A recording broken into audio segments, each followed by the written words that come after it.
Right. Welcome, everybody, to another episode of Unboxing for Muggles. Here we have some more Fanatec products, like we like to get here. We've got the new Fanatec 911 R Gt3 Endurance, whatever they want to call it. I thought I was getting a full wheel, but check it out. We get a DIY kit, 4 pieces of stuff that we got to put together. So what I'm going to do for you here is I'm going to individually box things one at a time in a 4-part series, and then we'll put it together. So here we go. First impressions. Fanatec, as always, drops off stuff in boxes clearly marked Fanatec. So any porch pirate that sees it, if your FedEx guy decides to not adhere to the program, you're gonna do the sign delivery option, because they'll just drop it off anyway. So save your $5 and just wait for it. Anyway, so first up on the list here is the hub, because we'll need to start with that and then go to the APM modules, then the box, and then finally the rim itself. So first up, like I said, Fanatec does that for you there. There you go, Porch Pirate. So if you want to get something, you just want to do a quick Google, there it is.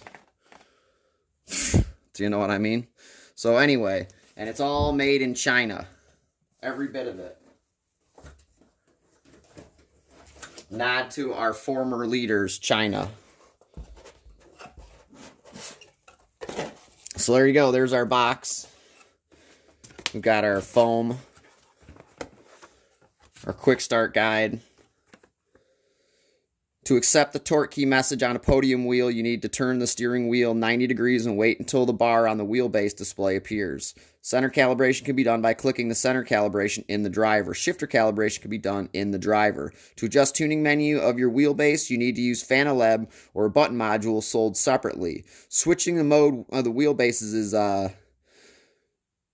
with wheelbases without a dedicated mode button is only possible through our driver. So clearly this is marked for PS4 ready, yet it is not PS4 ready at all, because you can do nothing except turn left and right with this if you use a PS4, which pretty much means it's not PS4 ready. But anyway, that's a whole nother argument altogether. Save that one for the engineers. You know who you are. So check out this product. It's beef. It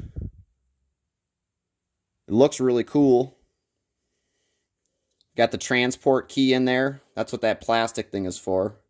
So when you pull that out, it renders the quick release operational. You could also turn it, and then that's how you can remove that. So you just turn it like that, little 5 degrees or whatever. There's our pin set. Pretty cool looking. That's our hub right there. So what we'll do is, in order to get our APMs on here, we'll take this cover off. We'll attach our APMs here once we've put the correct paddles on them. And then there'll be pin sets in here, a connector set on the left and the right for each paddle. And there's our USB-C for the button module box. It's pretty cool. If you use button clusters for this, you'll run the wires through here, and there'll be button cluster boxes on either side. You can run up to, I don't know how many buttons you can run on here. Really, you don't want to run the buttons because they're kind of useless. They don't have any toggles or switches or anything like that. They kind of drop the ball on release of this product and associated upgrades for it. So moving on. There's our hub. What else comes in it? You've got your locking nut for to replace the plastic one if you ever want to just leave this wheel on and not use the quick release. They give you a screw or a driver to get the, well, I think these are like 2 mil or 5/64 drive hex wrenches to get the, or nuts to get the cover off to get to the access plate. So that's that. I'm going to edit this up. I'm going to drop it for you guys. Podium Hub. Boom. So, looks good, feels good.